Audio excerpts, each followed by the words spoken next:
Hello, everybody. If it's Wednesday, it's Warhammer, and that must mean it's time for another episode of Warhammer Weekly.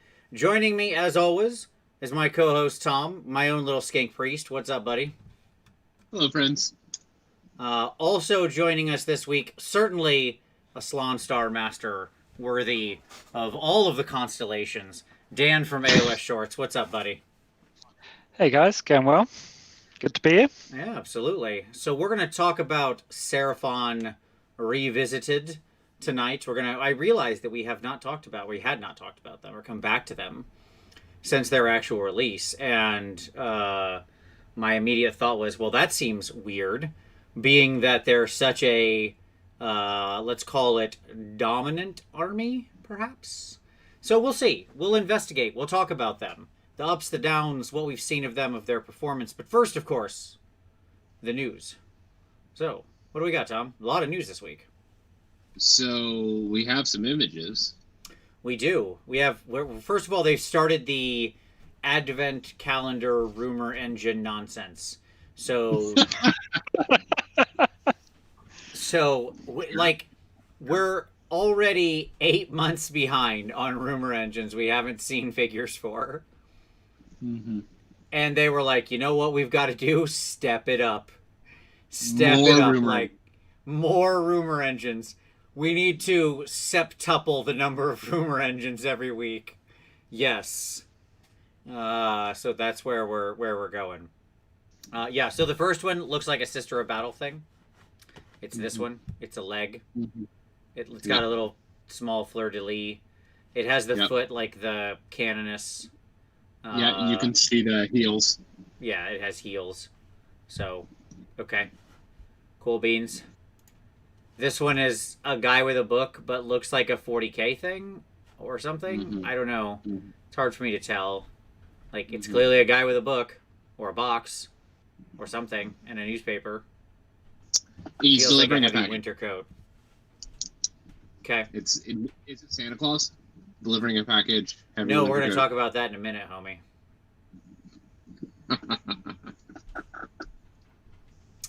I have no guesses for either of these, and I couldn't care less. There you go. That's my answer. Because neither of these are anything. They're nothing. Dan, you got any guesses? No, I'm also trying to get catch up because I can't really see the rumor engine image. I can't either. I was stalling to let the feed catch up to know what he was talking about. It's a guy with a box and a piece of paper. I promise you, it's the opposite of interesting. Yeah, sure. It's new plastic Valhallan Ice Warriors. There you go. That's what it is. There it is. We all agree. Called it. There it is. Dan's nailed it. The return of the Imperial Guard army that I used to play, my all Valhallan army. So there you go. Okay, great. What do we got next, Tom? Next we have that wonderful KO Christmas Santa Claus video of the Bugmaster himself, or Bugman's son, and Jacob, and delivering presents with the Skaven hiding in the workshop. Yep. And we're going to bring up a little picture of that here real quick. I'm just going to put it over all of us. Sorry, everybody. I had to do this because I want to point out, here's a picture from this video. I loved this video. I've just covered all of us up for a moment. Because there are no less than 3 Skaven in this picture helping Bugman hang Christmas lights and do stuff. Like, there's one up here on top of this little section here. Yep. There's 2 up here that seem to be hanging Christmas lights, and they're both, they don't seem like they're attacking because they're actually wearing Christmas-related regalia. See, they both have, red hats on, right? No, they're blending in. Sure. There's another one, though, on, 5 seconds later than this, who's just hanging out next to some of the boxes as Bugman's walking out. He's just, there next to the boxes. Right in the middle of everything, so he's certainly very obvious. No, they're just not moving. They're ninja rats, and they're disguised accordingly. Here's what I'm saying, man. Okay. this shows the spirit of the holiday, the true holiday spirit here. Brings us all together. You know, you've got some KO, you've got some Stormcast, you got some Skaven. You have everybody who makes good technology in the realms coming together to make toys. That's what that is. Oh, no. Oh, shame on you, Vince. That's not what's going on here. That's absolutely what's going on. Okay, go ahead. No, it's not. Do you want to know what's going on here? I'm ready. These are the followers of Skig. Yeah, sure. I thought about that. Yeah, that they would be, that these are some of the redeemed. Yes, I'm with it. I just like to think that Christmas is bigger than that. It just brings everybody together. Whatever Christmas is in the mortal realms. I don't know. I assume Festivus or Sigmarus, Saturnalia. I don't know. But anyways, yeah, that video was super funny. Did you get a chance to watch it, Dan? No, I haven't. But I do like that they do these Christmas pieces. Like I remember back to the Gloomspite review or series of images that they did with the Winter Wonderland slowly being taken over and burnt to the ground. Yes. A couple of years back. I can't remember what they did last year, but I certainly remember that one. I love the like just the animation that they did with it is very funny because it's the Stormcast like breaking her hammer and being very sad, and that's hilarious that they're getting like she gets a new hammer. But I think my favorite thing is the Fireslayer gets like a little KO boat toy, and he is so excited about it. Super. I saw that and I was like, "Oh, they're my people." Like he looks so thrilled about it. The Lumineth got a turtle, like an Ideneth turtle as well, which was funny. I did see the little Leviathan. Yeah. They should release those as actual toys. They would sell quite a few of them. So like not minis, toys, like big size like toy, like a plushie toy. Yes. Thank you. That's exactly what I mean, like a plushie toy. Yes. That's exactly right. That would be very funny. Like a little turtle toy. I'd give it to my dogs. Anyways, all right. So yeah, great video and happy to see all the rats in there. We got a preview for the new White Dwarf with all of them spiders. We did. 3 new battalions. The Loon Shrine is being updated, so it'll clearly, just like it does for the other 2 armies, it'll bring back the Spider Riders. Right. Maybe if we're really good, it'll bring back the Stop it. It'll bring back the Skitterstrand, like an unmounted one. That would be amazing. It won't. But let me dream. It'll just simply bring back spider units, which you know what? I don't hate. No, it's real good. Because you often run sort of an MSU style with that, so there's lots of them, which means you're like actually getting a fair amount of chances to bounce these units back on the table. Yeah, like if we had that and they were reduced in points where we could run 10s feasibly, like, yeah, I'd be interested. Like, you'd have my attention. Yep. I mean, it's always going to be a bit of a squishy army. Yeah. It's rough. It doesn't have a lot of figs. But it's cool. Dan, you ever played against some spiders? What do you think of the spider goblins? No, I haven't. I haven't played against them ever. I saw a lot of them on the tables of CanCon, not last year, the year before.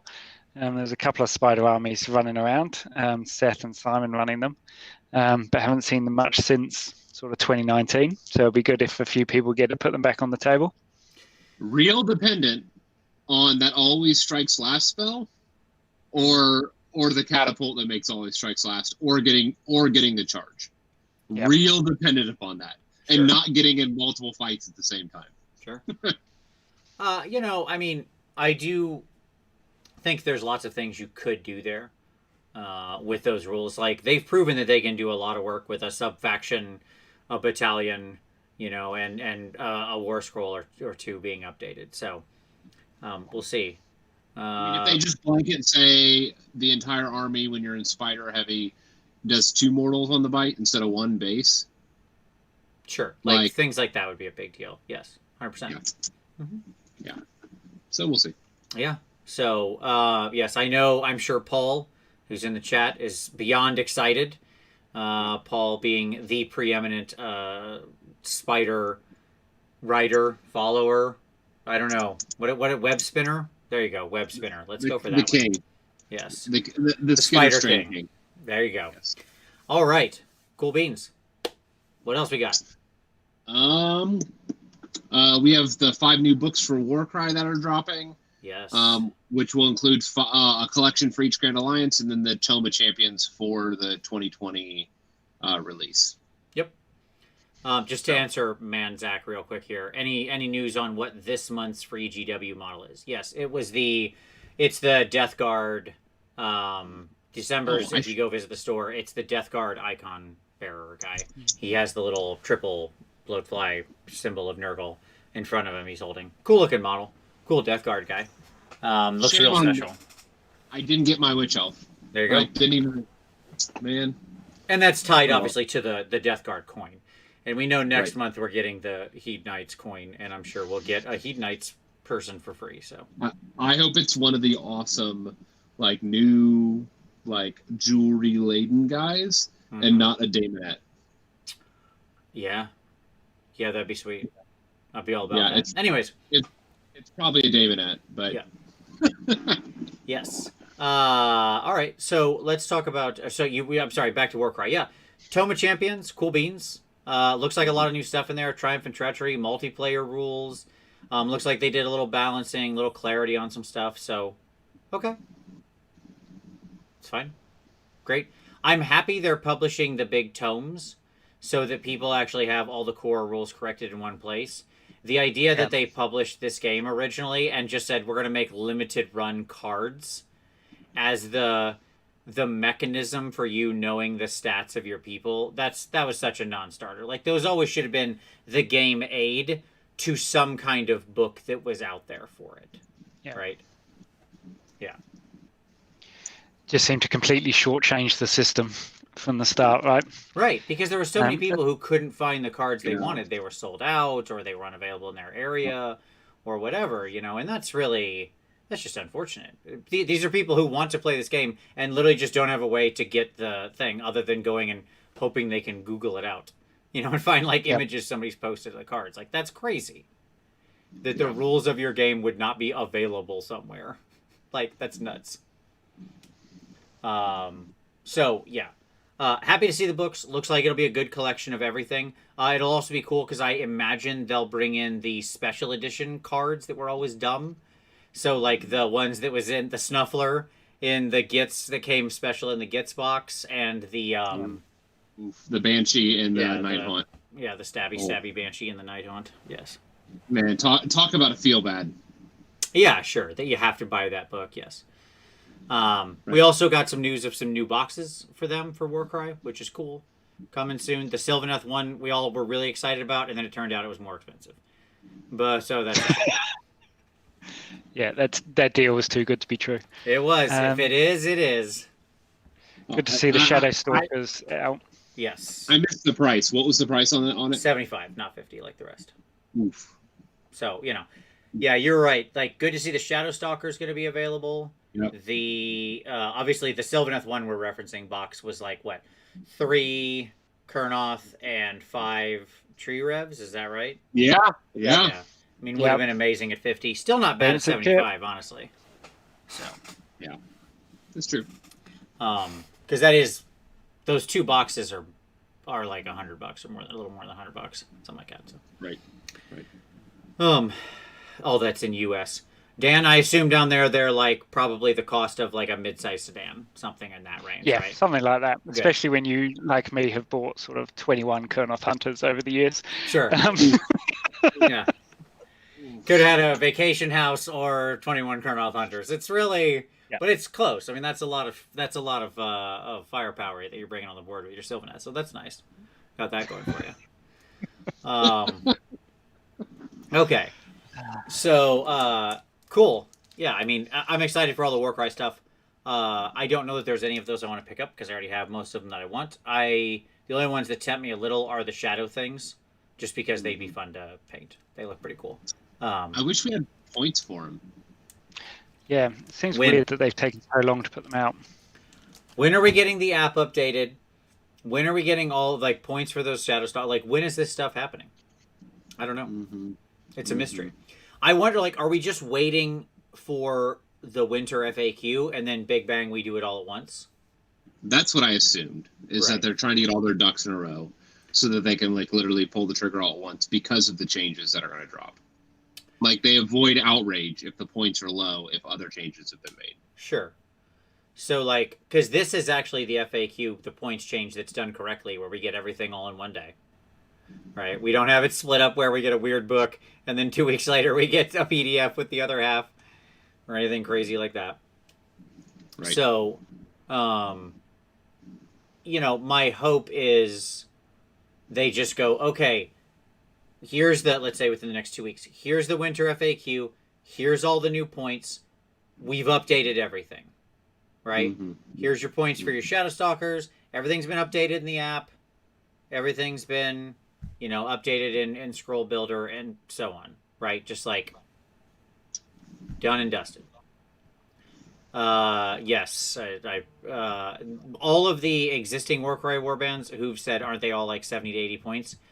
Yup. But these, if these are 70 points, get out of here. You're gonna see like 3 of these at min in units of 30. By the by, or they come in groups of 9. Is that right? In units of 27. You're going to see units of 27 of these, multiples of them, in like every dock army, because it would be the most terrifying thing. Can you imagine 27 of those guys teleporting 9 inches off the back? Yeah, they'll jump, they'll get super buffed. Like you'll super buff them, you'll sippy cup them, you'll mind razor them, you'll do everything to them, and then they'll just go, and they'll just be there now. Yeah, I mean, personal feeling, they should probably come in about 140. That feels right. And I think that's reasonable. 140 feels about right. Mm-hmm. Higher would be uncomfortable. Lower would be really aggressive. Yep. I agree. I think that's kind of the running belief, is that they'll be 140. But we'll see. They've surprised me before. So. Yeah, I've budgeted 140 on my list. Okay, gotcha. Sure. Like what's that blank 140 points for, Tom? Winning. Well, I mean, like 140 gets you a whole lot now in the dock army. Like, there's a lot of utility at that 140 point. There is. There's just like 4 it's your units. Sisters and your it's both your snakes and both your snakes, your blood snake rack, lady and fire. Yep. Like everybody's 140 now. Yeah. Yep. So. Yep. It's true. All right. Other news. Dire Chasm, the roadmap dropped, and we got glimpses of the future. We did. Let's get into it. What are we talking about here? 1, boom, January, Chaos People. We've seen. Fine, great, love it. Awesome looking warband, beautiful sculpts, clear, fantastic A+ with the ready to get the twins on the table. Going to be buying these up, no doubt. No doubt. February. What's happening in February? Well, not only is it the shortest month of the year, but we also get this little adorable guy and the Seraphon warband. Who's excited? I'm excited. Are we going to get a new plastic Kreuger? Who knows? We all hope for. And then, what is this? Bow. Bow. Bow. Why am I saying bow? Because here's our march. It's got this little symbol. This is a vampire symbol. No, it is not the Silent One symbol. I've heard that. The Silent One symbol has all the little dots in the eyes. It doesn't have quite the same ear pieces. Like, you know how close they play with these symbols. And that is clearly a vampire. Look at this vampire. Look at her. Look at her swagger. You can tell it's female, by the way, right here. Yep. Look at this. Look at this incredible basket hilt rapier. Cutlass, actually. It's a cutlass. Maybe even a saber, honestly. But anyways, doesn't matter. It's dual cutlasses, basket hilt. You see the boots. You see the standard swashbucklery boots. Yeah. It's like all of it's there, and it's going to be beautiful. Now, this raises the threat that Vampire is just a Underworld's warband. That this is a Kurnothi situation. That all of those rumor engines were just like, they lined up the 4 or 5 figs from the Vampire rumor engine, right? And they were just like, snap, snap, snap, snap, snap. They took like 5 pictures of each one. Mm-hmm. Yeah, I mean, that may be the reality, and if that's true, we're gonna riot. Then we riot. Yes, that's the exact right answer. If that Yes. doesn't work, then we riot. Yeah. Look, I hope this heralds the coming of the new vampire or vampirate army, which has also been the case. That has also happened, right? You'll get the Underworld's warband about the time you get the army.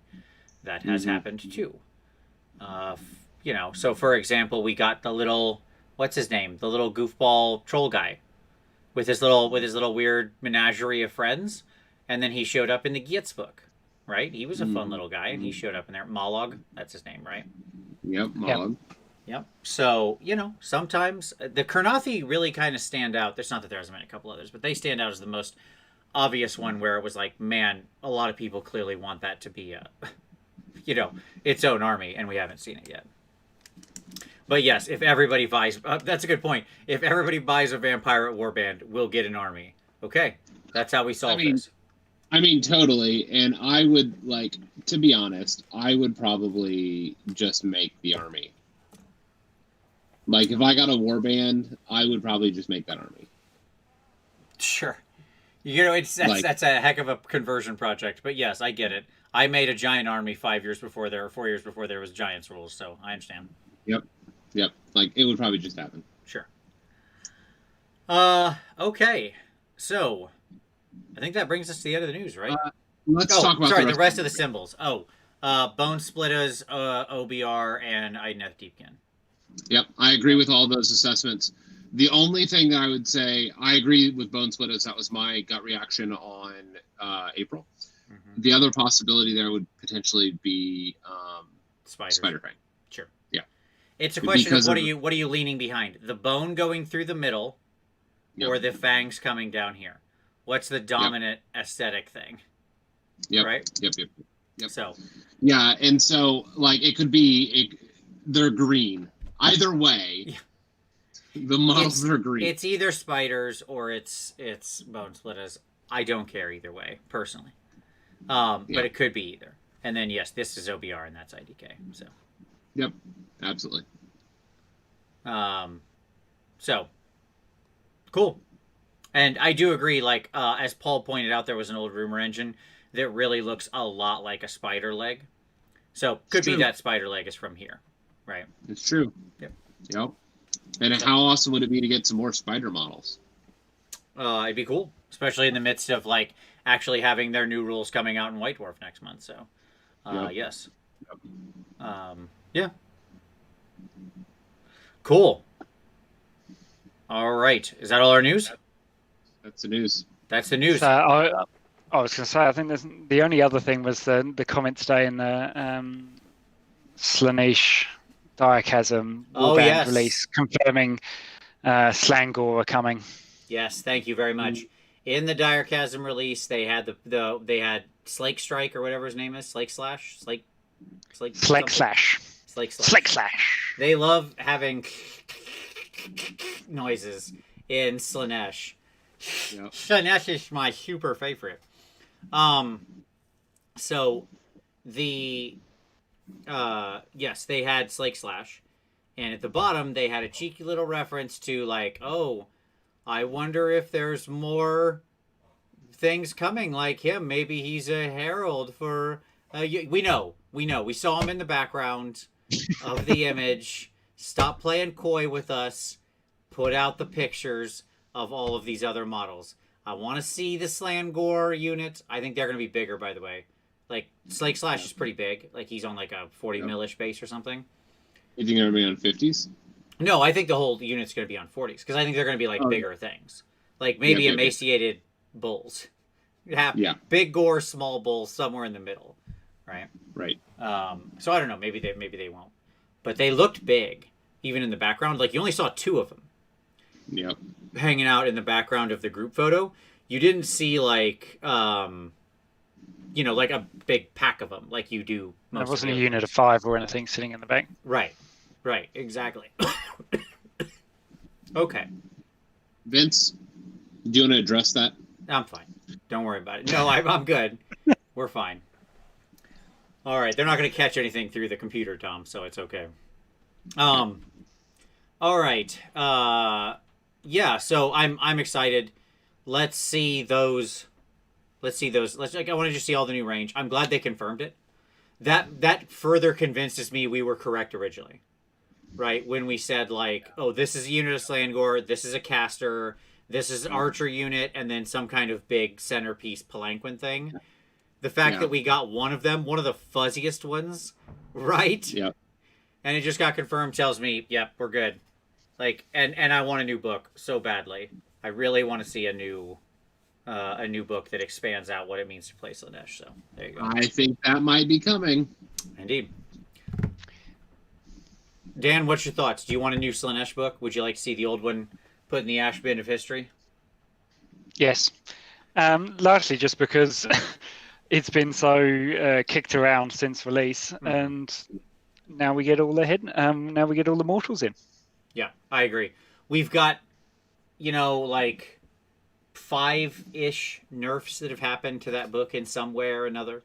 Yep. It's got stuff spread out all over the place to like the Wrath of the Everchosen and a bunch of other weird places, and Leskin's Host and various others. Yep, and you've got a complete FAQ for like the summoning points to where you have to print that page out and keep it in your book, right? So just replace it. Just replace it. It is one of those books that they should just. Okay, we missed. That's all right. We missed on this one. Let's try again. It's all right. It's okay. I wouldn't care if they got the Sylvaneth treatment as long as they weren't, as long as they had all the new stuff in one book. And I don't care if they lose. I play. I don't mind losing. I just want everything to. I just don't want to have to go to 5 different sources to find my janky rules all over the place, and get a half book and like, oh, I'm playing Slaanesh.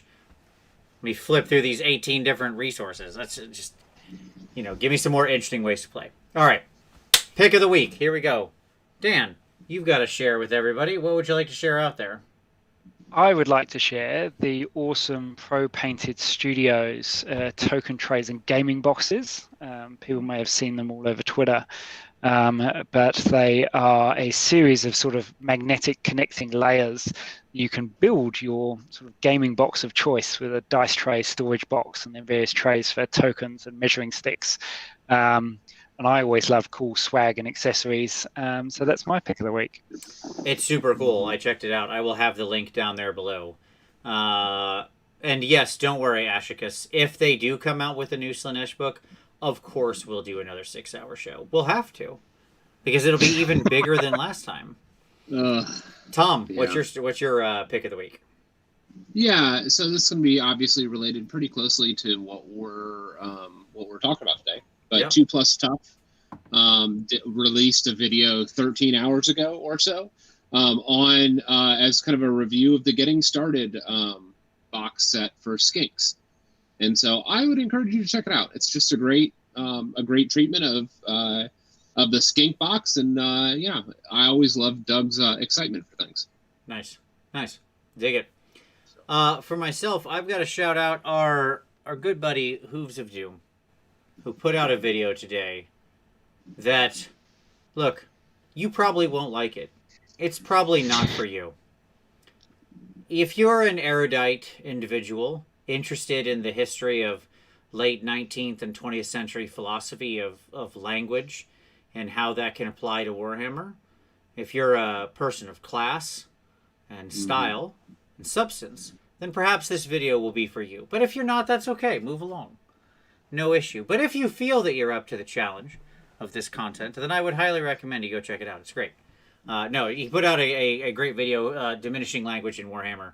Talks about all sorts of interesting things and how the term Warhammer comes around. It was a lot of fun. I really like it. I like anybody who makes philosophical allusions into and connects it to Warhammer. That's what I'm here for. So that's great. I very much enjoyed that video. And very enthusiastic thumbs up from me. Speaking of which, you can hit like too on this video. If you like this so far, if we've been doing all right, hit like. See, I remembered earlier in the show. Hit it now. Don't wait. Professional. That's right. That's what we're here for. Calls to action. All right. So that's all those links will be down below. Dan, I doubt you have anything to show us, given your current location. But have you been getting in any hobby time this week? You been working on anything? Bits and pieces around the newborn at home. So I've got a Bastillodon and a Stegodon sitting on the desk, being painted up at the moment, Nice. next to the 96 partially built skinks, which are looking at me, judging me for not completing them. But how could they I be need to do partially something. built? A skink is like one piece. What's not on him? His shield? Not the new kits. New kits are like 4 pieces. Then you've got to get rid of Ah, the mold lines. gotcha. I understand. All of my skinks are like the 5th edition Bretonian versus Lizardmen box skinks. So they're all just like a guy with a bow down here or a bow up here. That's it. This is the two choices. Yep. So much easier. One piece. So no, that's my hobby. Nice. That's awesome. Working away on those. Do you have a fun color scheme in mind that you want to use for these guys? So the theme of the army, and it's not because skinks are broken, was Southland's sort of desert-themed homage to fighting in the desert. So the army is desert-coloured, so using a lot of the contrast paints and skeleton horde and dry brushing up, with some athematic blue as sort of highlights. Nice. And then mixed in with a load of OBR pieces. So the Skink Starseer, I haven't quite decided if it's going to be the Skink Starseer or one of the slants will be on the sort of walkie chair from OBR. Oh, nice. That's awesome. Yes.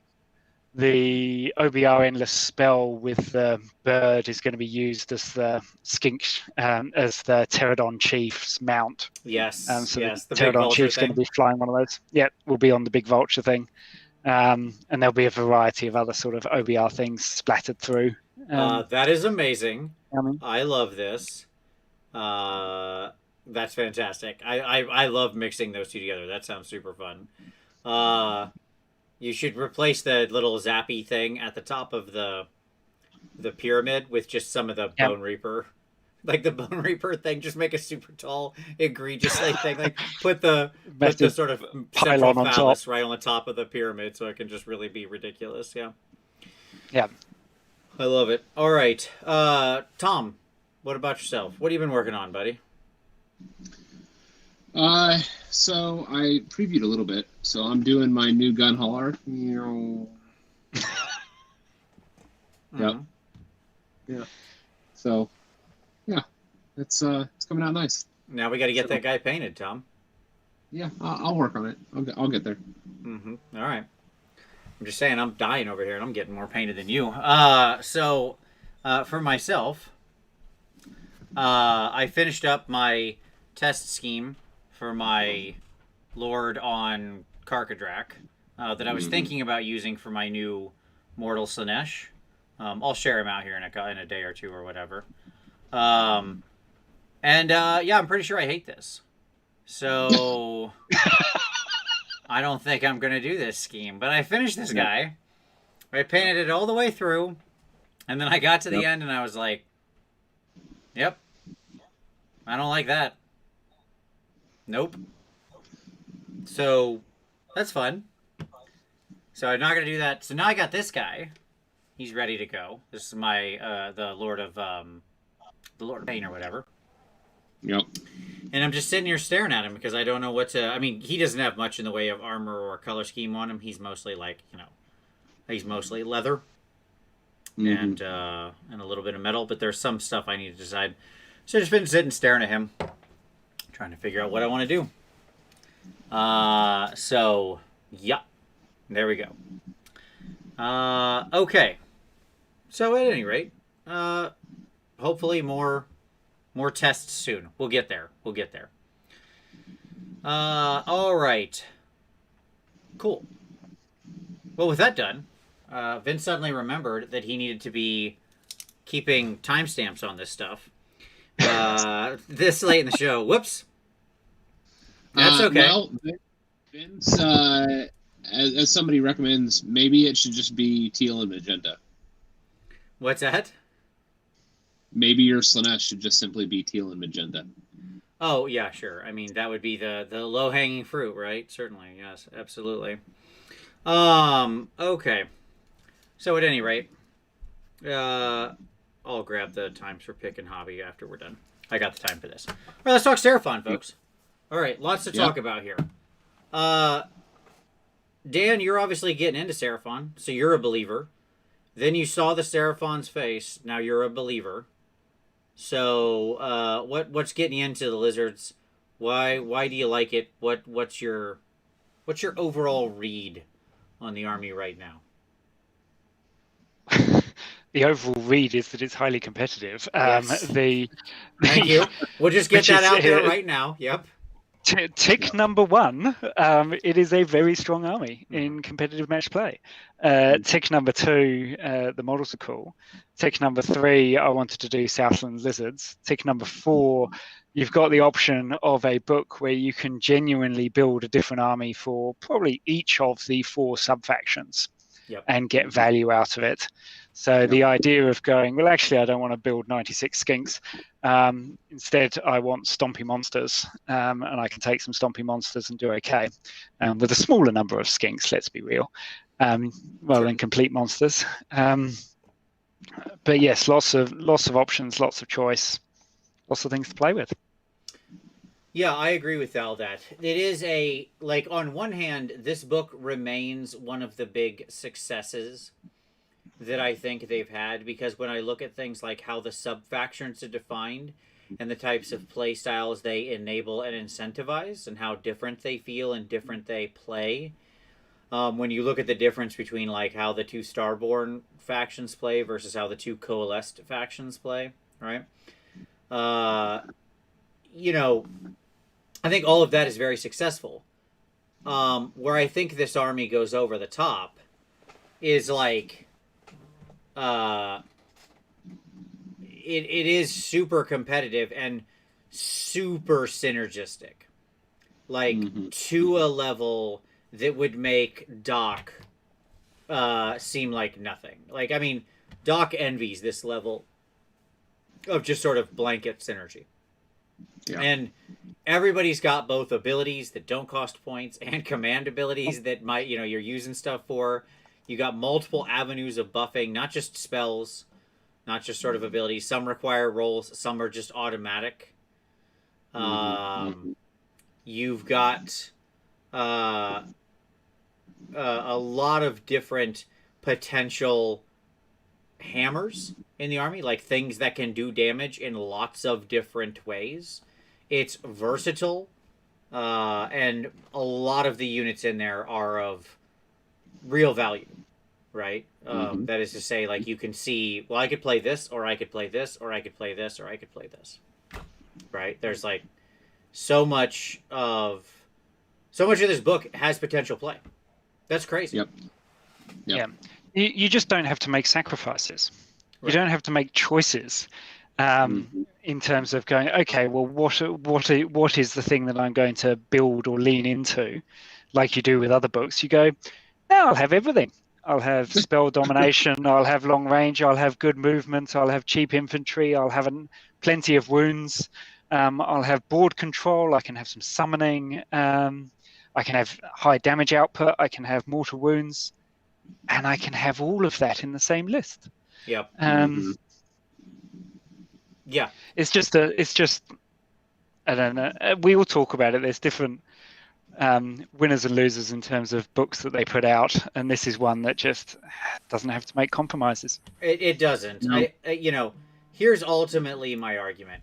This book is somewhere around Skaven 1.0. Okay? Yeah, I would agree with that. Yeah, that's good. That is to say, like, and again, I don't want to get too trapped in the analogy. What I want people to tag onto here is the thematic element, right? Which is they have a lot of potential synergies and powerful things they can utilize that are often fairly difficult to disrupt unless you have a very particular type of army. And they don't have to make sacrifices. They can get it all in the list, right? Yep. So, like, they're just getting too much, too cheaply, across the board. That's what it comes down to. Like when I think about like why is this army so dominant? Well, they dominate every phase, and most armies are able to just build a single list that can dominate in every phase, or at least control every phase, even if they can't dominate. Right? You know, Skaven points eventually went up, and now Skaven have to make a lot of choices. You can't just get everything in there, right? Yep. So yeah, my argument is they're getting too much too cheap. You know, Dan, you and I were looking over like lists earlier, and you'd see lists that had like 4 hammers, multiple utility heroes, right, and endless spells, right, and you know, being led by this named character who still has all the trimmings, by the way, right? He's not like running around just him.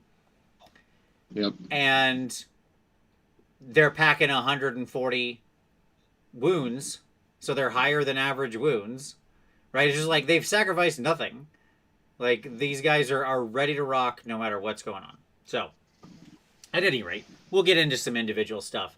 But I mean, I'll tell you right now, I'm just gonna advance this at the beginning of it. A bunch of stuff in this book needs to go up 10 to 20 points.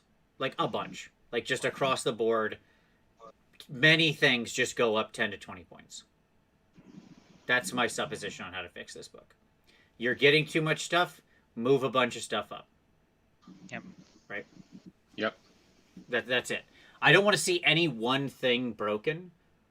Even that dumb dead frog, which we can talk about. We can talk about him next.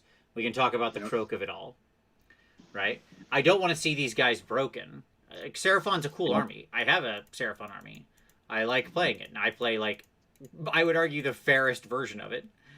And then I'm playing a Thunder Lizard with, like, a Skink Chief on Stegodon and a bunch of Stegodon monsters. I am doing mostly monsters and some Saurus. Sure. But, like, yeah, I think a bunch of things just need to go up 10 to 20 points. Right? And that, and like, by the way, that includes Croak and all of his attachés, right? Yeah, like, so the reality is they are just Skaven 2.0. Yes. I mean, like, if you want to look at what Seraphon are now, it's what pre-adjustment Skaven were. Yeah, that's what I'm saying. Yes. Right. Maybe, like, It's slightly post, because there's a little, obviously we got the Sallies adjusted up, which was good. I mean, they were way out. They were way out of the box. Like, they weren't even close to in the box. Yeah. Yeah, they were hanging out with the Tzeentch stuff. Yeah.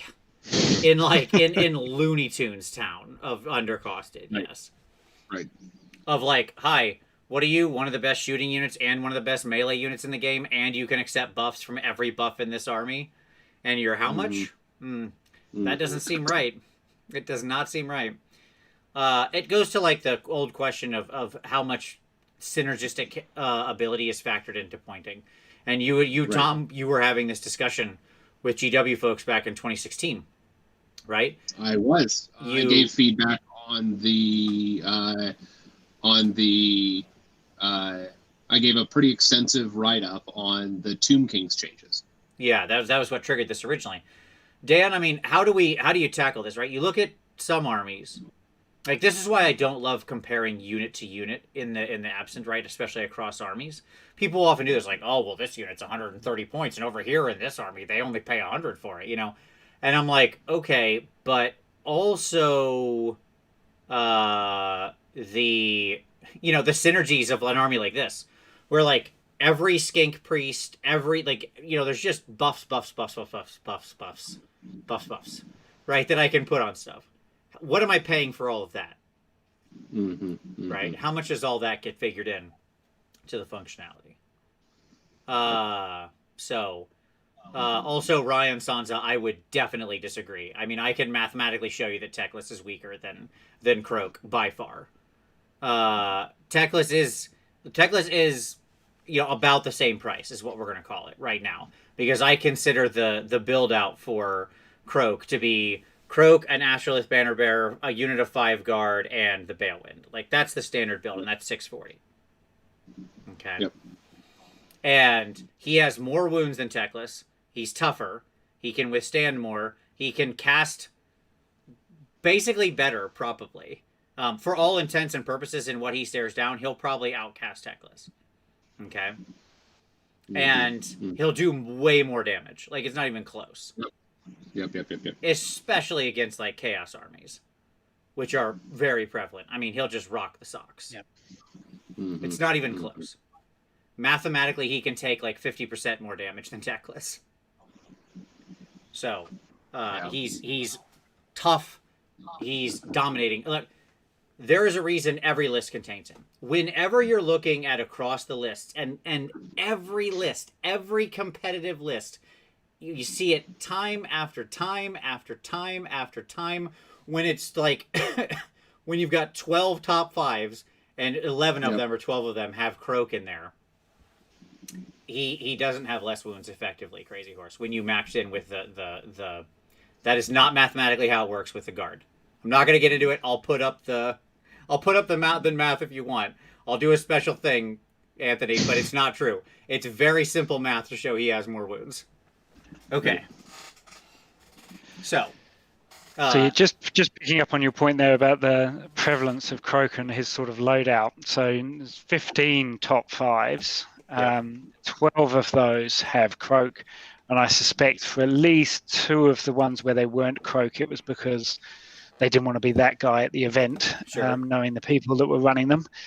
So 12 out of 15. Of those 12, 11 he's accompanied with a Balewind Vortex. 10 he's got an Astrolith Bearer along with him as well. But only 4 of those are ones where he also has 5 Saurus Guard. So 5 Saurus Guard often being the first thing to get dropped, given that's 100 points. Exchange it for some other bodies and get the same effect elsewhere. Yeah. It's an interesting trade. Like, I can see it. I'll tell you that I don't know. I like the full kit. I think the full kit's reasonable. You're definitely getting 700 points worth of value out of Croak. That's why I say him and all his cronies need to go up like 10, 20 points. Like, he should be pushed up slightly. Because he's just, I mean, he's a dominant force on the battlefield. Like, his power projection is madness. He can reach out and really just, like, start having massive impacts on parts of the board he's nowhere near, causing lots of damage, right? Yep. And it's very hard for many armies to have any chance of reprisal against him. Like, that's the reality of the thing. It's not that whenever we talk about this, whenever we talk about something that's strong, like when I talked about the 60 Liberator build in your face and why I think Patrol is just stupid and should be erased from the game. Like, I just think it's bad Warhammer. Whenever I talk about this, the thing that always comes up in the comments or something is, well, yes, but this thing can beat it. Cool. Nothing in Warhammer is 100%. That's not what we're talking about. It's not a question of, like, Croak isn't a 100% win. It's not like every tournament suddenly gets won by Seraphon. That's not the discussion. Plenty of people kill Croak. Plenty of people beat Seraphon. It happens, right? The discussion we're having is that they're out of bounds, right? They're too good, accomplishing too much, and are too efficient for what they're doing. It's not that they're like, oh, this is so broken, blah, blah, blah, blah. Like, no, we're just having a conversation about why things are out of balance. That's it. Can still be beat. Cool. Cool beans. Yeah, I mean, I'd love to see Croak go up to at least 400, personally. I'd love to see him go up to 500. I hate him. I hate that stupid frog so much. But that's my personal vendetta. I do not like that this dumb character, this dumb old Finecast model from the old world who should have been dead and got a moon dropped on him, is somehow still the most prevalent force in the Seraphon army. So, at any rate. But that's my personal vendetta. The reasonable answer is you put everything up 20 points or something like that, and you make that whole package push over 700.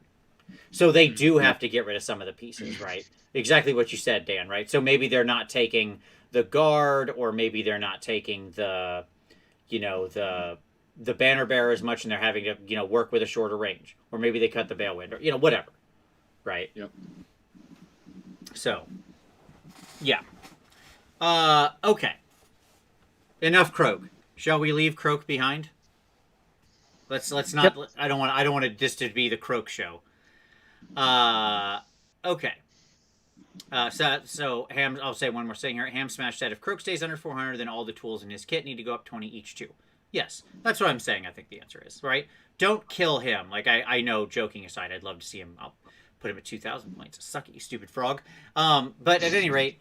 No, I think the right answer is you keep him pretty reasonable. Maybe he's 360, maybe somewhere around there. And then all of his accoutrement go up 20 points. Just a little bit, yeah. Like if you do that to all of them, suddenly he the gets banner's up price 20 where points to this. Yeah, exactly. Yep. you're making real decisions. Yeah. Yeah. I think that's right. All right. Let's talk about. I want to talk about some of the fun builds. Like every build, for the most part, is starting with Croak right now. Oh, Noops in the comments saying bring back Mazdamundi. That was always my Slon, the dude who rode around on a Stegodon. That's how you you get a good ride. You ride on a Stegodon. Yes, Mazdamundi was cool. Just put a new Salon on a Stegodon. Doesn't have to be Mazdamundi. Mazdamundi's space dust now. He's space dust. He is atoms. Atoms. Dust. Less than dust. At any rate, we can have a new guy on a Stegodon. That'd be cool. What are you seeing, Dan? What do you think when you're looking around? Like, what do you want to build? What is the... It's not all skink spam out there or something. Like, skinks are outrageously powerful, but that's not all what it is. So what are you looking at? What have you got your eyes on? What do you think are the other pieces of tech here that are valuable? Well, from my perspective, I did start with skink spam, but the difference was adding in other options in terms of pterodons. I like pterodons. They're awesome models. They're a pain to transport. They give you something different. So having the 9 pterodon riders running around, I think I did one list that had sort of 2 units of 12 pterodon riders at one point. Go full sort of Ride of the Valkyries, making sort of Apocalypse Now noises as you move them across the board. Is key for me. In terms of seeing what other sort of builds are out there, it's hard. Like the 2 Bastiladon Pew Pew Thunder Lizard build is very common, or taking those as a piece in a Dracothian's Tail list. So you often see the 2 Bastiladon solar engines getting dropped in. Haven't seen people taking your favorite, the Stegodon with Skink Chief. That guy. Except for one person in the UK won an event with Stegodon with Stink Chief as the general. Look, here's what I'm saying. That dude, hidden badass. He is amazing. That little guy gets underestimated all the time, but you put him in Thunder Lizard, it's pretty easy to get like +3 to +5 to all of his attacks, depending on, which part of the profile you're on. Because they, some is only Mount and some is only him and, whatever. Yeah. And that dude went down. He went down in cost at the over the summer. He didn't go up. He went down. He got 20 points 20 points cheaper. He is a boss. Like, this guy can hit so hard if you just kind of focus all the buffs into him, which again, that's what this army's all about. Like, here's a swath of buffs and it's just like it's like some kind of laser focusing system where they all come together and like boop onto one unit, and then that unit shoots forward and explodes something. So, So their UK guys list was Thunderquake Temple Host in Thunder Lizard, Stegodon with Skink Chief, Slan, Skink Starseer, which I know you like too, 40 Saurus Warriors, Stegodon, 3 Salamanders, Bound Geminids, and an extra CP.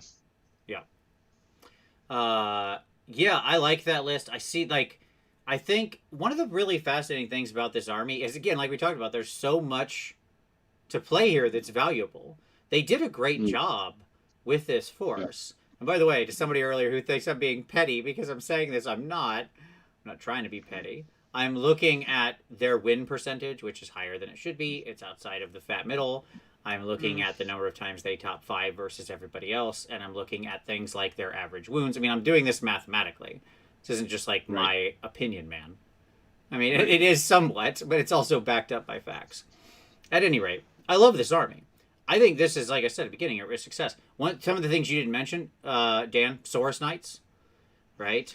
Yeah, it's interested in your view on this. So when the book came out, we heard a lot about Fire Lance, Saurus Knights, the sort of 7 attacks a model, throwing 15 Saurus Knights across the board. Yeah. Have we seen that? No, there are. I don't think any of these 15 lists have a single Saurus Knight in them. So just why are we not seeing them on the table, especially since they're in the start collecting box? This is true. Hold on. I want to say something though. Yet the top list right now in the Butcher's Buffet tournament has 15 Saurus Knights as a hammer unit with my little buddy, the Skink Starseer, which I think is what's been holding the Saurus Knights back, right? Yes, by the way, Abyssal Dragon, we've talked before about why KO and Siege also need to get wheeled back and need changes. Yes, we've had that exact same discussion on this show. All three of these armies are out of whack. Yes. Yep. They were all above where they should be. Right. Mathematically, they're all above where they should be. So, and each one needs its own fixes. But at any rate, I think the Skink Starseer being in the Butcher's Buffet list is what makes it pop. Because he can turn on, right, the 3d6 charge. And the problem with the Saurus Knights is they don't have, like, the raw speed. Now, if you put him in one of the Firelance where you can get +3 to charge, and then you give him a 3d6 charge, right, all of a sudden, that unit is super fast. Right? Yep. Like, super duper crazy fast. Like, a 3d6 +3 charge is from downtown, boom, you're in somebody's face. Like, that is an explosive unit. And it's gonna, like, in the Coatl's Claw one, which I love it in. I love it in Coatl's Claw, which is what this Butcher's Buffet list is using. Obviously, it's getting the Jaws buff, so you're talking about 7 attacks base coming out of the guys. But he's also got the regular Skink Star Priest in there, too. Not the little Skink Priest, but he has the Skink Star Priest, so he can still give the Saurus Knights the 6s or mortal wounds. So you've got a unit of 15 dudes making 7 attacks each. All 6s are 2 hits, and all 6s proc mortal wounds. What a beautiful hammer this is! Like, that was the tech, right?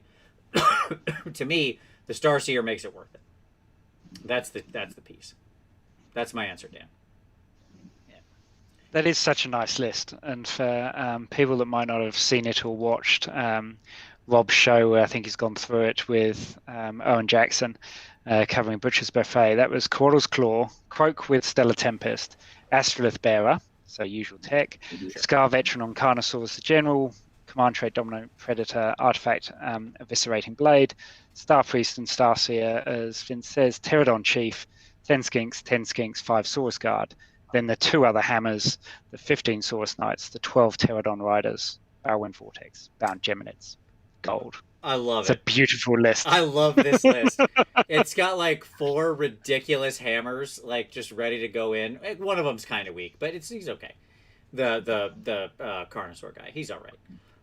But that 15 Saurus Knights, my God, yeah, and they're just going to explode out of there, like I said, with this massive charge. Yep. And they're gonna, like, it's so easy to get all the buffs on them. And then, by the way, next round you can do it with the Pterodons. And in the meantime, you can fly them over and blow, drop 20 mortal wounds onto a unit. Sure, with rocks, right? Which is not bad. It's pretty good. Just for flying over a unit, they can do 20 mortals. It's not too shabby. Not too bad. Too shabby. There's not many units that love 20 mortal wounds. Let me just say that. So, it's probably good. Which is, by the way, that's the average mortal wound output of a Pterodon Chief buffed 12-pack of Pterodon Riders. It's 20 mortal wounds. So, just so everybody understands the math there. Because it switches the chance to trigger the mortals when they fly over and drop their rocks from a 4-up to a 2-up. So, if you have 12 pass over, 10 hit mathematically, and there you go. Anyway, okay.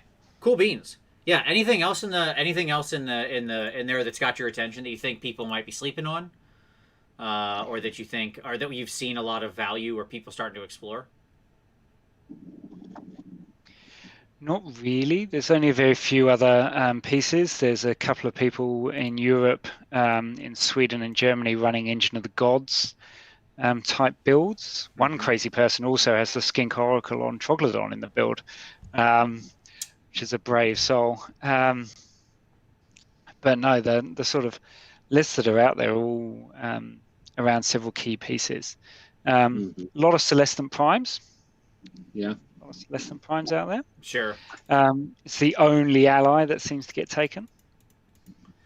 He's a good ally. I mean, he fits in well with the general plan of what you're doing with Croak, right? Like, they tend to combo up pretty well to just, like, pop down and overwhelm some area of the board with mortal wounds. So, yeah. Yeah, I mean, the only other thing that I think, like we mentioned, the skink chief on Stegadon, I really do stand behind that guy. He can hit like an absolute truck. Like, people think I'm joking around here. I really mean it. Like, if you build him in a Thunder Lizard, he will like math out to 30 to 45 damage on the charge. Like, that's crazy. That's double. He'll like double any of like the Mega Gargants. He's so crazy damaging if he gets in with all those buffs on him. His math is nuts. So that guy's fun because nobody sees it coming. Nobody's like this little tiny dude on a Triceratops, and they're like, yeah, whatever. And then he comes in, he just blows up an entire unit of 40 guys without breaking a sweat. It's pretty good.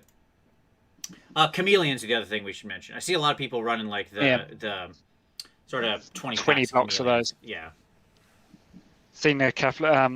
One guy, I think, in France took 40 220s to an event and did well with them. Otherwise, I've just seen them at one other New Zealand event. Otherwise, just TTS events. So, chameleon skinks, probably model related. Yeah,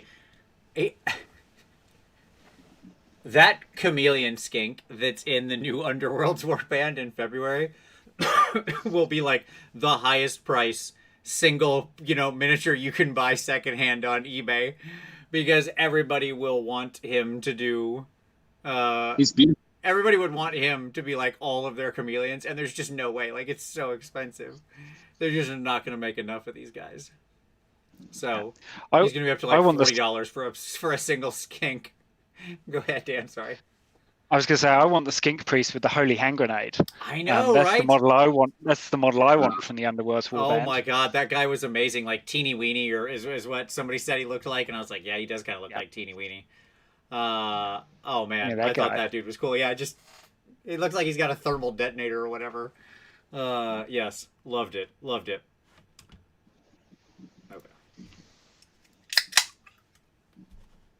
Sorry, I had to mute here. I didn't want to grip it and rip it like Tom.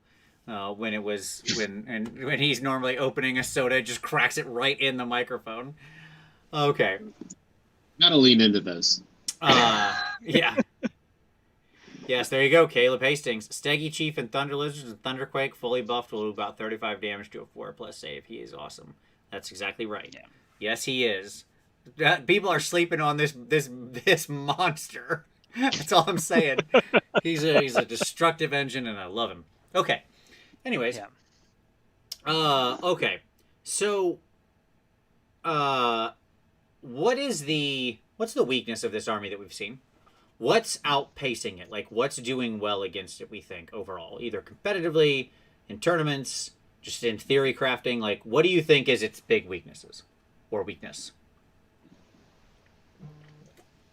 Because we've said this thing plays in every phase, and I think it does. It's a spell dom, right? Croak can dominate the magic phase, having somewhere between, like, 2 and 4 to cast pretty easy. It doesn't really have a traditional anvil. Like, it has things that can serve as anvils, right? Sure. But it doesn't have the standard, like, it doesn't have the 3-up rerollable ones. Sure. Anvil. Yeah. Like, heavy body. With, like, some kind of 5-up after save type of thing. Just whatever, some kind of nonsense like that. It has stuff that can hold and retreat. Yeah, sure. But it doesn't have anything that, like, that can stick and hold. Mm-hmm. Mm-hmm. Yeah. Okay. So I think that's fair. I think that big blocks of Saurus are okay at this, especially if they get some of the, like, I mean, there are multiple things in this army that give +1 to save. Right. Right. So, like, let's not cry for Argentina here exactly, right? But I do agree. in most builds, like in general, a big block of Saurus is not your power build, right? Like that's not a winning strat there. And although you can, and like I have run, like I have a ton of Saurus because I actually love Saurus. I think Saurus are like my favorite thing about the army. I just think they're super cool. So I think that I've run a lot of Saurus and had them be very hard to break because I'll get them up to like, 3 up rerolling ones or 2 up, or something like that, right? So you can do it. It's just not like it's not going to show up in most lists. Right. So, yes, that is correct. One of those can go on a Saurus, as Crazy Horse said. But obviously, you can be on cover or on a big piece of terrain or something like that. And, okay, great. Like I took over a central objective that was on like the big arcane dais or not whatever it is that temple set, right? And I just had all of my dudes up on there, had them buffed, and it was like, I had the little Star Seer because I've been repping that dude for a while. He's my dog right there, and just gave him the +1 and let him sit there and be like 2 up, and I could just all out defense, and they were very hard to move, right? So it's doable, but that's a weird army. That's not what most people see. I think a lot of their heroes are weak and snipeable, as you learned when I was playing you with when you were playing your KO. And I was playing my Seraphon, and my poor little priests would just be like running around and then getting Popped. Yep. Yeah, KO and Deepkin are the things that you often see. If you look at the sort of round by round breakdown, they're the ones that the Seraphon hit in sort of round 4 and get popped.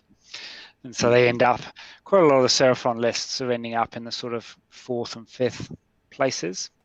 If you're looking at the top 5s, quite a few 3rds. So they're up there, but they might, as if they hit one of the gatekeepers, then they struggle. Yeah, can have a harder game.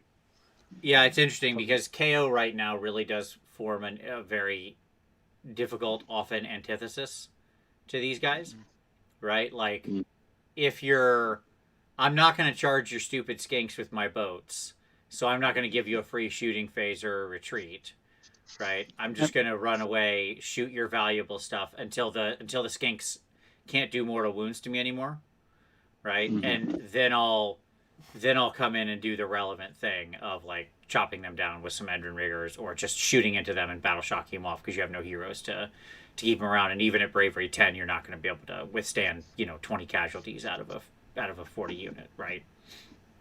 So stuff like that. So I think KO is an interesting counter.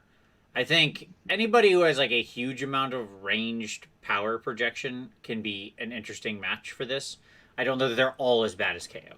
KO has like a quite unique ability to really like often pick out and deal with singular things very well, right? Yep. Like that hero, and that hero. I want them all dead this turn. Drop. They're all dead this turn. There aren't a lot of other armies that can do that. Like Tzeentch certainly can put out the same just raw damage number, but it's a lot harder for them to get their pieces in place. Right. What do you think about the new Marathi against them? So thinking about pieces which can only take a certain amount of damage, Seraphon can't really hold them up. They can't do enough damage across enough phases or whatever. So they just get a big monster chomping through them. I think it's it would depend on what the build was, like exactly of Doc. But you're talking about like you're talking about having a buff off, right? It's like a synergy off. It's the two most synergistic armies going against each other, and the problem is going to be the Doc heroes would probably mini heroes depending on what your kid is, right? How many like hags on foot you have or whatever. They're probably gonna die before the Seraphon heroes do, right? Now, that's how it was. I don't know that that's the case in a world of where Bloodstalkers are an interesting choice. right? Because if you've got tenors of snakes shooting 40 times in a round, I don't know what that looks like. And sixes being mortal wounds, right? That's suddenly a different world. Because maybe in the hero phase, I shoot down one of your little skinkerdoos. In the shooting phase, I shoot down a second one. Right? I mean, they have an outrageous reach. They have an 8-inch move and a 24-inch shot. It's very hard to hide from those bow snakes. Right? They have a 32-inch effective range. So, and you've got the various Canary units in order to keep them honest in terms of coming in around the back or right. coming on where you need it. So Seraphon players got to play intelligently in terms of movement. Yeah, let me answer a question in the chat here, which is M. Weiler says, wouldn't the lizards be in the best position to do wounds in all the phases against Morathi? I thought that's what we were saying up front. So the way Morathi's rules work, it's not like 40k. So you may be familiar with like the 40k rules where it's like you can only take X number of wounds per phase. I think Gazagul has that or something like that. Yeah, Gazagul. Yep.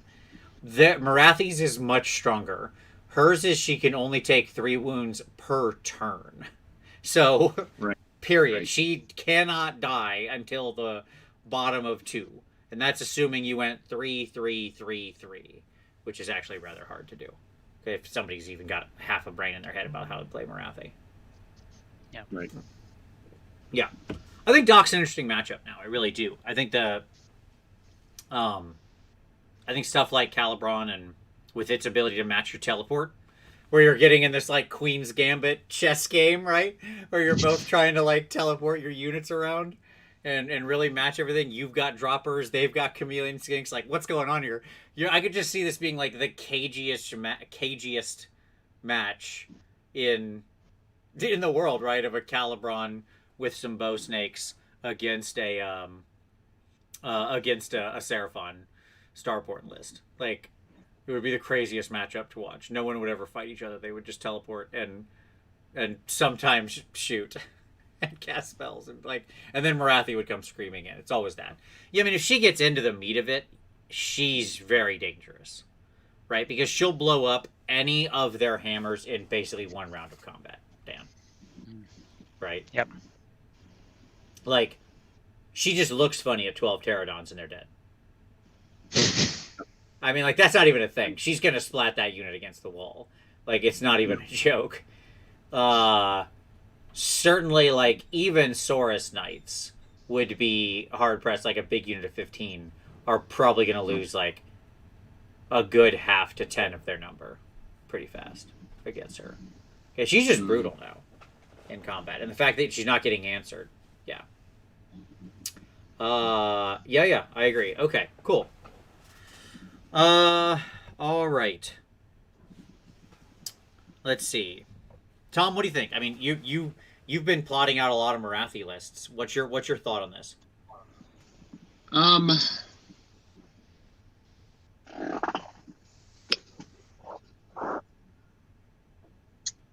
I think that I don't know is the answer, honestly. I think that there is a lot of strength in what is here. I think that Doc will give them a good game, but I'm hesitant to say anything specifically regarding Doc and talking about that matchup because we just don't know what's going to happen with the other rules. Sure. And the reality is that a lot of what we know of Doc just likely won't survive. Could be. Yeah, I mean, depends on how much Doc changes, right? Right. Yeah. Okay, cool. All right. Yeah, no, totally fair. Are there, I think where they have, like, their strong matchups, tell me if you think I'm off base here. Excuse me. Their strong matchups are like basically anybody who has no ability to power project, right? Like that's almost a slam dunk win for them. If you're like a ground pounder foot melee army, even if you're a very high damage one, it usually doesn't matter. They can chaff you, they can run away from you, they can teleport, they can toy with you, and more or less be rocking on the objectives and be working you down before you ever. They're just working the body. You know, Croak's over there popping off. Maybe we've got Skinks blow piping, right? Just blowing all day. Whatever, right? And I think those armies almost just are so on the back foot against the sort of quote unquote competitive build of this army, right? They're just ready to be dominated. I think the ones that have the chance of success are, as we've said, ranged or power projection, right? Those who can really threaten in interesting ways. When they're trying to be in their like castle or whatever, right? Because they want to move out and control the tempo. It's very much a tempo army since they don't have andals. They can just push forward and go, come hit me. Yeah. So okay, cool. All right. Let's see. Dan, what do we do with skinks? Just increase the points. Look, going back to the sort of comments that you had at the earlier start of the show, look, we normally look at an army and go, well, what's the issue? And normally the issue you can point to is a particular unit or combination which is underpointed, so you fix with points, or you've got a particular unit which just needs a war scroll rewrite and gets a war scroll rewrite.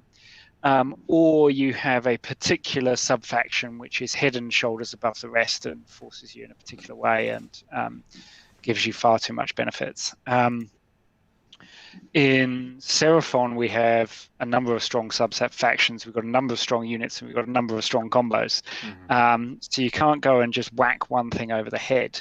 And it isn't, I don't think, a book where you go through this one particular thing is so egregious that we've got to just completely rewrite it and start again. Agreed. We're not there. Agreed. It's There's just so you've got much too much of quality in everything. this book. Yeah. Yeah. Yeah. So Like, it is just, it is. Go ahead, Tom. What are you saying? I would say it's too well written. Yeah. Yeah. Yeah. The book is. But too it's good. it's too well written at one particular end, right? Like you got I still have a soft spot for the Sylvaneth book in terms of internal options and things that it's trying to do, but it's at the complete opposite end of the spectrum in terms of the benchmark that it is being written against. The level that it achieves in any of its options is just at the complete wrong end of the army spectrum. So in terms of what you do about this, as you say, Vince, it's just incremental increases across everything that is skink and skink adjacent largely, in order to make people to have options or force people to make compromises in terms of the particular list builds. Yeah. I think that's exactly right. And the thing is that the armies for me that have always dominated well in Age of Sigmar are the ones which have powerful battle line, right? It's the ones where your battle line tax, your starting blocks for the army are just so good. And then they take buffs well and you go from there. Any army where you've put your battle line in, but they're not really key to your game plan other than bodies to sit on an objective, and all your power comes from elsewhere, they're just never going to achieve the same level of performance that an army with strong battle line will. Yeah, and I mean, look, these are really, really efficient, effective, quality battle line. It's so funny because, like, if you look at their stats, just the raw stat of it all, right? If you go pulled the War Scroll, you'd be like, oh, well, of course this is a 60-point unit. Look at this thing. It's got 1 wound and, like, a 6-up save, right? And an 8-inch move and a 5 bravery. This thing's terrible. Its ranged attack hits on, like, 5s and 5s, and its, melee attack is, like, all the same thing, right? If you take the good range weapon. The only other way... shield. And you're like, geez, these guys are bad. And then you start to look, and you start to stack, and stack, and stack, and stack, and you're stocking blocking all day there, right? And all of a sudden, yeah, I mean, even just with a single buff, the fact that these guys could be teleported and can be given an ability to, shoot off and trigger 6s on the hit, right? So you make 40 attacks. So on average, you get like 7 or 8 mortals in there. Not bad. Not bad. Right?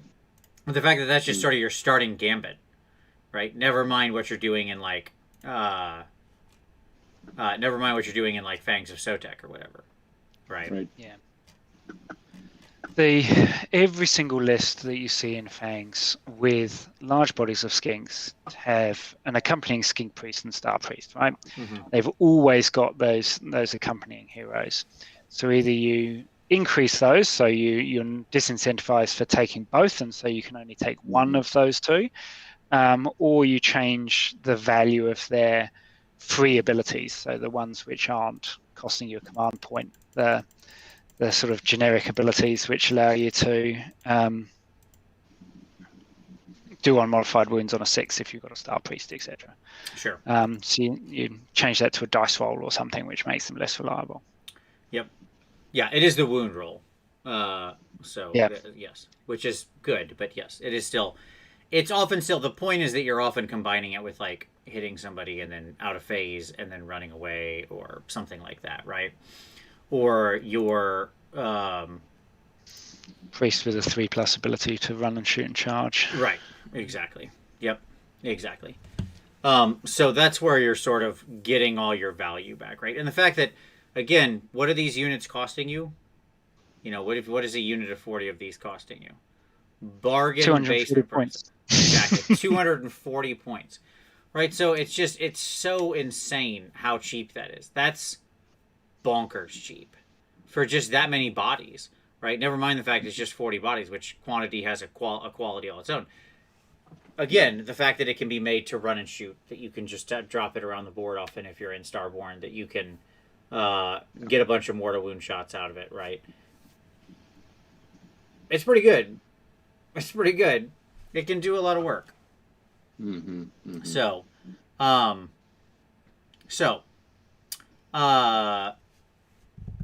Cool beans. What else do we want to cover with these guys, gentlemen? We talked about how we fix them, and I ultimately agree. Like, most stuff across the board should be...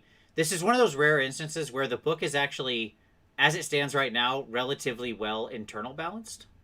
Right? Like, once the Sallies came up, but it's poorly externally balanced. So we just need to, like, make sure that the rising tide continues to lift all boats. And, like, for the most part, just bring up, like, skinks up, 10, 20 points or something like that. I don't know, whatever. And they definitely don't need a horde discount. Crazy horse, you're out of your mind. You're so biased. You're like living in the me and Slanesh world. I get it. I understand when you're in too deep, man. It's all right. I love you. Yeah. But yeah. But yeah, stuff across the board, especially on all these sort of relatively equally valuable hammers and things like that, all coming up like 10 to 20 points. Feels like it solves the issue. The other thing to recognize would be bound endless spells. I like the idea of the mechanic. It's a way of recognizing magical dominance that no other army has. It's cool that they play around with some new ideas, but for some of them, it's just 10 points to pay for the bound element is just far too cheap. Yeah. So you don't want to take these things completely out of the game. You're probably not going to increase Balewind Vortex on its own, the non-bound version, because other armies need it and 40 points and etc. But things like bound Geminids is the other one that you just see all the time. Because at 70 points, bound Geminids is awesome. That needs to be way more expensive. Like Geminids without the chance to kick back in your face is that's insane to me. That's the difference there. Obviously, that is a huge deal, right? The utility on the same. The utility's madness. It's a completely different spell when it can't come back and zap you, right? Mm-hmm. The whole point of these endless spells was the dynamic at the start of the turn. giving you turn choice and the risk reward balance, right? Yeah. I mean, this may be strong, but like even talking about something like as simple as like doubling the cost of those endless spells, that may seem completely over the top, but it's really not, because it really, like, obviously I'm not espousing that all of them double, but when you begin to talk about the difference in function of how these predatory endless spells work. Yeah, specifically, obviously, we're talking about the predatory ones, yes. Right. Yeah. Like, we should really, really, really have significant point jumps when you have something like that. Mm-hmm. Yeah, I agree. Yeah. When you're removing the entire downside that makes it reasonable to use, that's not a 10-point change. I mean, that's bazonkers that was ever on the table to me. Like, that's so nuts. Bound Purple Sun at 60 points. Bound Burning Head, so you can just pluck it right near where you need the rerolls. Right, so you always are getting your reroll ones to hit anytime you want, because it's just there where you want it. Yeah, it can never be moved by your opponent. Right, you can just choose to move it where it needs to be. Right. Yeah. I mean, it's just obvious that they're... here's what I'll say. Let's do a thought experiment here on bound spells. It's in the future. We're in AOS 3.0. Maybe that's next year. Maybe that's the year after. I don't care. Okay? There's a new Seraphon book coming. Okay? Again, this is indeterminate point in the future. Right? Okay. So there's a new Seraphon book coming. What are your odds bound spells are in that book?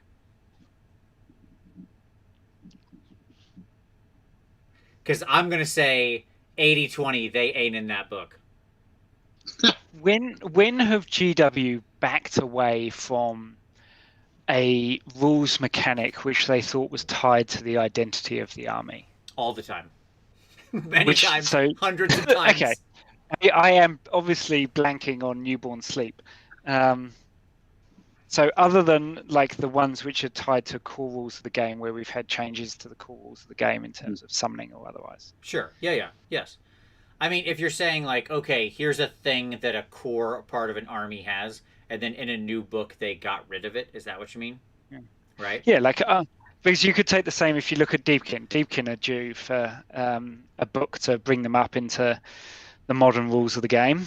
Would we lose Forgotten Nightmares on Deepkin, or lose the tides entirely? I think that is endemic of their army, because but I also don't think that's the same kind of thing, right? The trick with the bound spells is how long do those particular endless spells stay in print? Bellwind Vortex, for instance. Yeah, exactly. Yeah. Like, let's say this new Seraphon book I'm talking about is 4 to 5 years from now. Are all of those endless spells still in print? I don't know. Either way, I don't think that they would like. It feels like the kind of tacked on mechanic that was never there before, doesn't need to be there in the future, and they just go, yeah, nah. Like, just get rid of that. Throw that one out. You know what I mean? Like, it's not Blood Tithe or Fate Dice, right? It's not that. Okay. No, right. Like, with Seraphon themselves, it used to be that they could all teleport. That was part of the army. And then they were like, no, only these guys teleport. These guys don't anymore. So, like, they've shown they're willing to take another bite at this apple. And, like, it used to be, well, you could teleport twice. No. These guys teleport once, right? Or whatever. So, my point is, yes, they seem like they're willing to be dynamic with it. It feels absolutely insane to me that in an army of this size, they felt the need to go, let's make a second version of every endless spell for this army. Like, if they want to be the magic dominant army, you got it. You already got it. You're like, you got a bunch of casters running around at +3 and +4. That's like Nagash level casting. What's your complaint here? You're all super casters. Congratulations. You did it. Yay.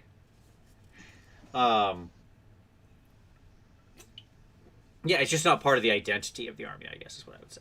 Right. Mm-hmm. Personal take. All right. So, so we talked skinks. I'm just trying to cover all of my various and sundry topics here. Do salamanders still need a little bit more of a points jump?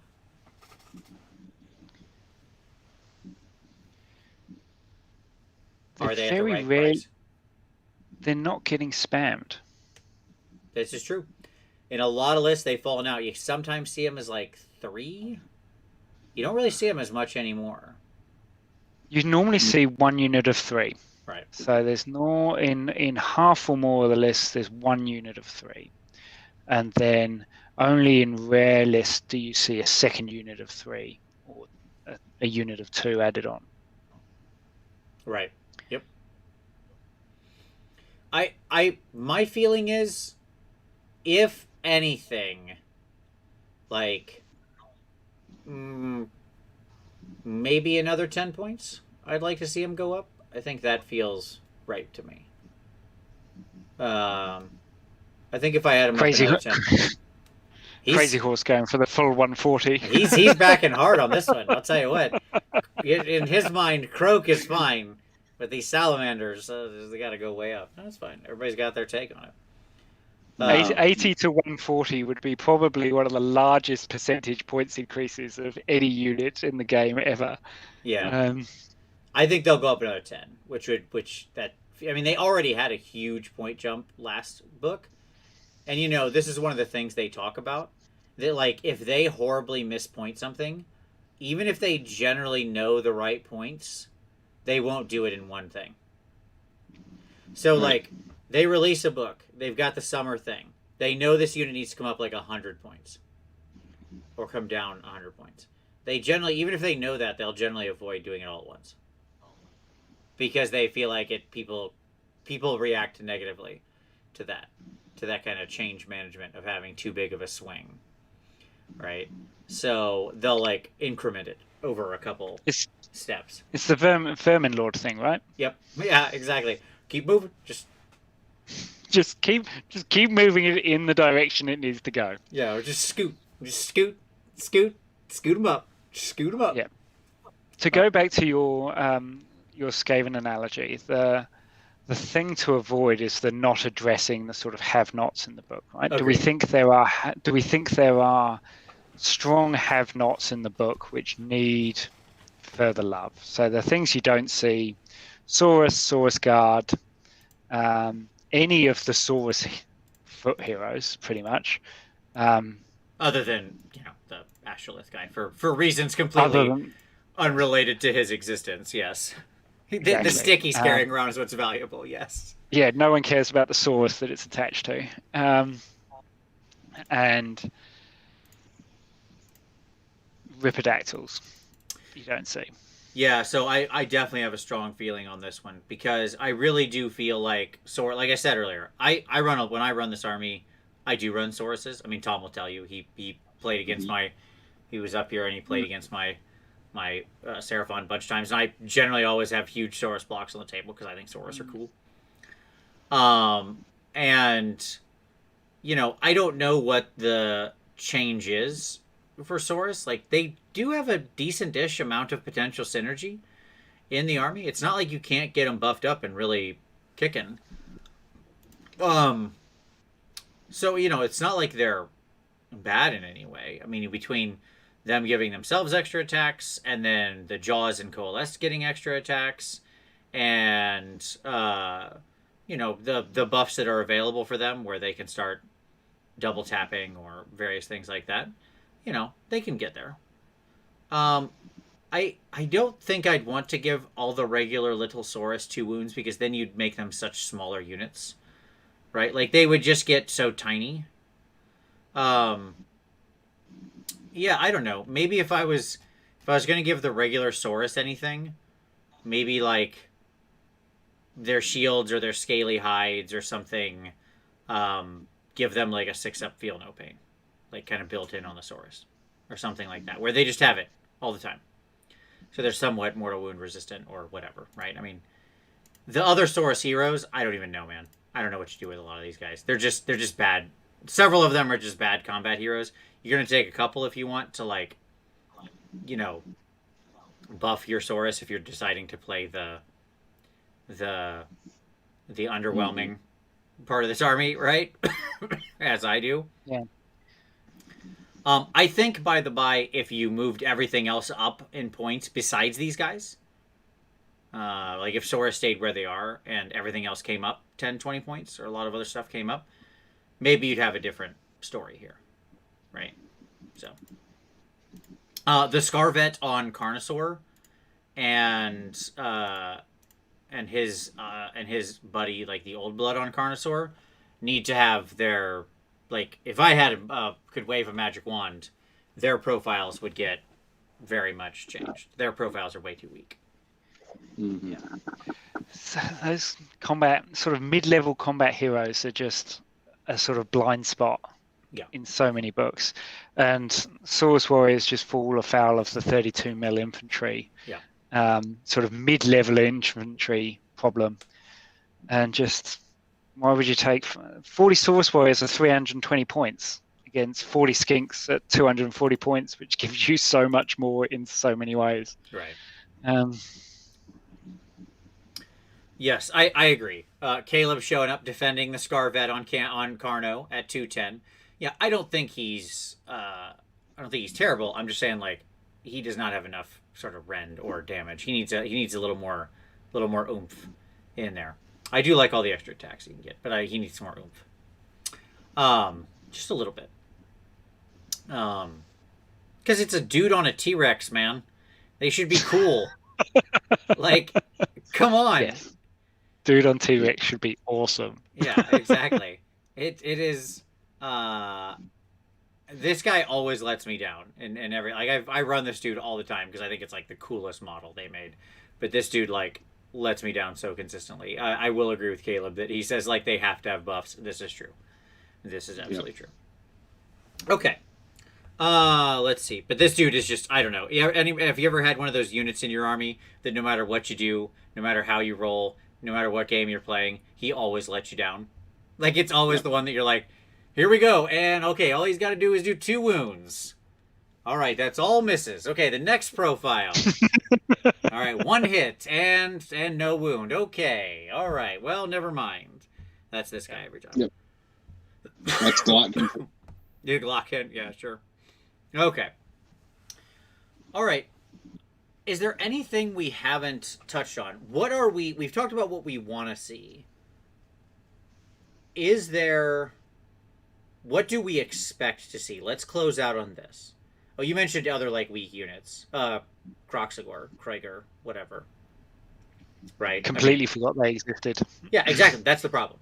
Now, if we get a new plastic one in the Underworld's Warband or something, right, then that would be super cool. They're so uninteresting. It's because this is a synergy army and they have, like, no synergy.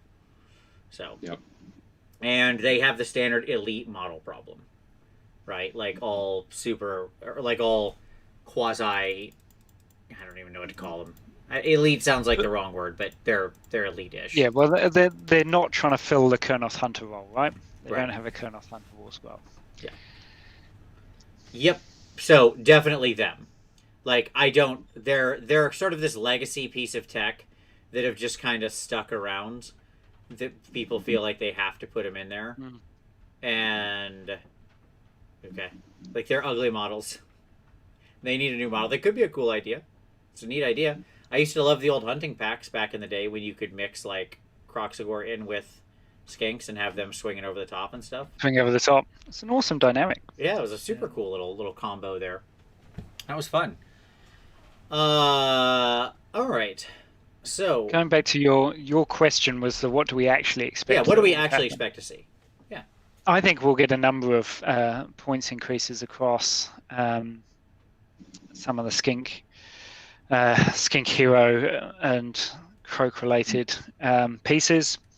I think some of those will not be enough, but we won't see systematic change in the Winter FAQ.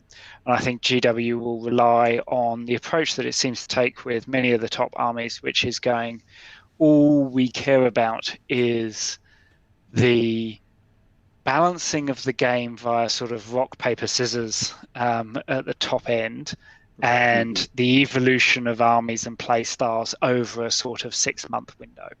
So we're never going to try and pull back the top end harshly. We'll just give the top end armies their time in the sun for 6 months, and then something else will come along, and there'll be a new focus, and there'll be a new. Yep, the wheel will turn. Yes. The what's the line? They all turn the wheel. I will break the wheel. I mean, that didn't end out super well, but it's a cool line at the time, in like season 1 or 2 or whenever she says it. Okay. So, yeah, I think that's exactly right. I think that what I expect to see is not enough. Right, that's how I'd sum it up. Like, Yep. not enough. I would expect that there will be, that Croak will go up some, that some of the skink heroes, like you mentioned, will go up some. Probably pretty minor moves. I don't know that they'll put the Guard or the Astrolith up. Right? Which means I don't think it'll do enough. Like, again, the problem with this army is your purchasing power is just too high. Right? And that's what I don't want to see broken is like all of that. I don't want to see the War Scrolls broken. I don't want to see synergies broken. This army is, you're right, because it lacks like just an anvil. It's not just like a rollout and just like, hey, whatever, I can handle everything. Right? And take all comers, right? They do have to play a smart game, right? It's not old Gristlegore where you're just like, lols, push forward, kill you. Oh, you charge me, I kill you. I charge you, I kill you. Doesn't matter. Like, we just win every time. It's so weird. It's not that, right? This takes, like, you do have to be tactical with it. And, like, set up a lot of careful movement and things like that. So, I'm not trying to diminish anybody for this army. But I think it'll be weaker than we would probably need to actually see it come in line. Not that it takes, like, too much, right? I think it'll be, let's go 1 to 10 scale, okay?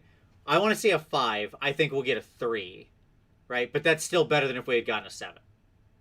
Right. How about that? On, like, just magnitude of adjustments. You understand what I'm saying? Does that make sense? Yeah. Okay. Yep. Dan is like trying to do math right now on what I just said. He's like, he's that mean. I was like, why is 3 better than 7? It's just the magnitude. It's like a Richter scale of changes. Not as well. Sure. Think of it. Sorry, I should have went vertical. Think of like the earthquake Richter scale. Okay. Sure. What we need is like a nice 5.0 shakeup. We'll probably get like a 3.0. 7.0, Agreed. too much. Too much. The army Yes. starts crumbling. The foundations are Yes. falling in, right? Sure. We don't want to go that far. So it's, better to be slightly under, right? There we go. Okay. Yeah, because it's far easier, as you say, change management expectations. It's far easier to slowly bite away at the gulf that you have towards normal, or whatever normal is. Yeah.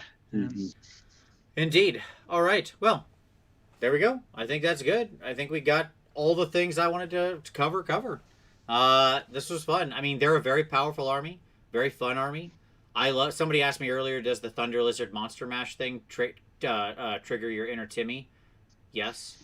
It's super fun to like run around with giant stegodons and smash into people and do tons of damage if you have all the buffs going. It is so much fun. Yeah, it's pretty great. I have one final question. Go for it, man. If AOS 3 produces a smaller board size, yeah, aka 40k, sure, how will that impact Seraphon, do we think? It's interesting. On one side, like you're saying in its current form, like assume the... Yeah, so assume no new book, no fundamental changes to the rules of the game other than some sort of tweaks and tidy ups around the edges, and all you're doing is you're playing on a smaller board size. Well, logic says that a smaller board is, helpful to melee smash 'em armies, right? Right. And also empowers armies that rely on mid-board control, mid-range shooting, or speed to that, or alpha bunkering in the middle, right? All of those armies get better on smaller boards, right? Yeah. Seraphon is none of those. So I have not named any of these things. So, I mean, it is challenging. It diminishes, like, the value of teleports. because it becomes a lot easier to zone them out. Yeah, right? far less room to put get your 9 inches away. Mm-hmm. Like, it's crazy how much square sort of space that actually takes off when you just shave the board like that. It is quite a bit smaller. So I think it's a net negative to them, but I don't know that it's like, oh well, you know, now they're sunk and they can't win. Right. My answer is it's probably like a 1% net negative to them overall, like at the competitive meta level. Yeah, opponents are going to have nowhere to hide from Croak Bomb. Right, because that's the flip side of it, board. right? Yeah, it's just like, boom, boom, boom. There it is. Eat it. So, you know, there you go. Okay, cool. Very good. Tom, any final thoughts? No, I think we've hit most of it. All right. Well, wonderful. Well, there you go. If we had anything that we missed, put that down in the comments. As always, if you've got units you didn't think we touched on or gave enough love on, if you think Croak should be 250 points instead of his current, that he should go down 70 points, drop that down in the comments. Give it a like if you like this. Subscribe if you haven't already. We certainly appreciate you watching, everybody. As always, very much appreciated. We'll see you next Wednesday.